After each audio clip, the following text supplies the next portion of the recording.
The sun is a fascinating place. It deserves a lot of study. Without it, we would not exist. If you go back centuries and millennia, everyone recognized the importance of the sun because it was necessary for, first of all, just seeing during the daytime, but secondly, in agriculture. No sun, no food. The sun is 110 times larger diameter than the Earth. The Earth is almost insignificant by comparison. But understanding how the sun works and its physical properties and processes helps us better understand what stars are all about.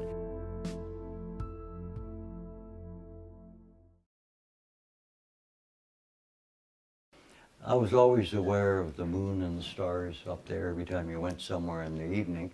But then when I was, I think, 13 or 14, Dad bought a pair of binoculars. Wow, cool. And I take them out and I look at the moon. Wow, all those neat little round things on the surface. And I was smitten. It was taken. I wanted to, see more, which meant more telescopes. And of course, Dad never saw his binoculars again. I took them over. He had to buy another pair. So from that point on, I became more interested in seeing greater detail, larger telescopes, and it just grew from there. Astronomy is sort of the universal science. I mean, everyone looks up in the sky. During the day, you got the sun if there's no clouds. At night, you got the stars, moons, and planets, and meteors, and other sorts of things. But when you're involved in it, you then come to realize that, well, it's not just astronomy. There's physics, that's a major component. There's mathematics, that's a major component. But that's a whole field of science, and that all starts from astronomy. When I was 14, I was part of a group of guys, and 2 ladies, in fact, so out of about 16 total. And we were all interested in science, but astronomy in particular.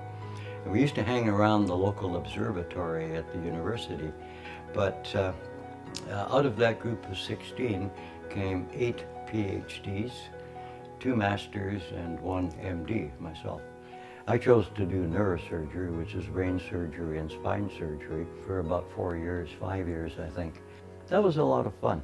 But there was one big problem. The results we got in patients, the results were hardly ever good. So it became really frustrating, and so I quit. Going from astronomy or from neurosurgery to astronomy are 2 very separate things.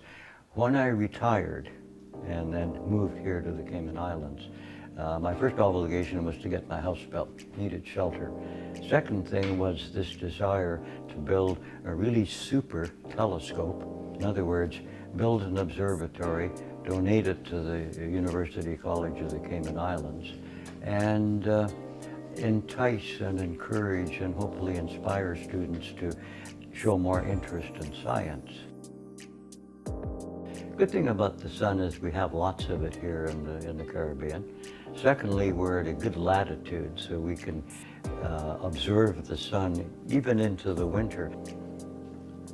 Solar imaging is one of those things that's dependent on the current technology, which essentially is the cameras and various filters. The other is resolution, and you can do some really neat things with that in terms of some of the things you can see on the solar surface.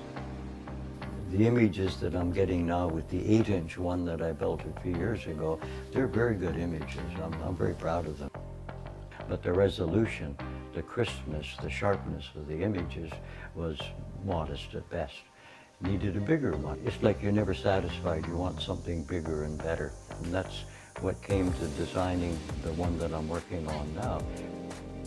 So the one I'm working on now is a 12-inch, and it will share second place as the largest in the world. It's the only one in the Caribbean. It's one of probably less than a dozen or 15 actively being used in the world. So right away we put ourselves on the map. I've been working on it since May of 2016, and there'll be times I'll put in a whole day, 8 hours for a week, so let's say 40 hours a week. If you want to have something that you can't buy, then you have to make it yourself. You can make it precisely what you want it to be. You're not constrained by some other standard. If you're going to build a telescope, you have to have an idea of how it's going to be, how it's going to be built. I mean, there's a ton of different things that go into it.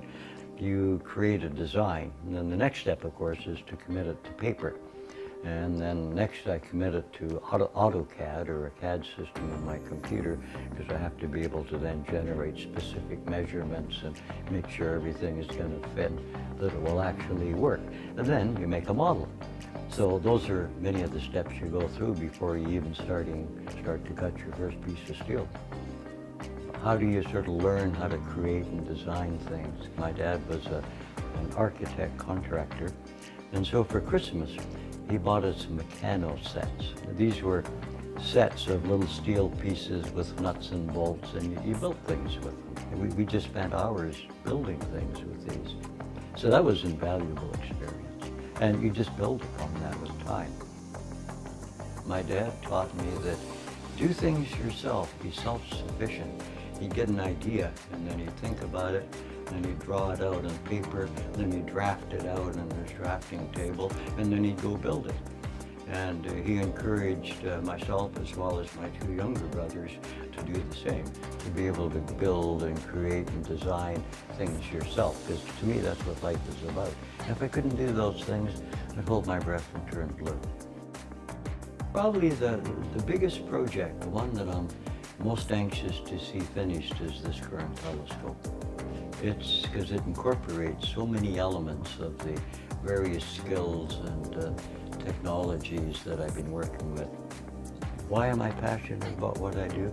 I'm hoping that what I do, which I think is the right thing, will wear off on other individuals that can carry that concept forward.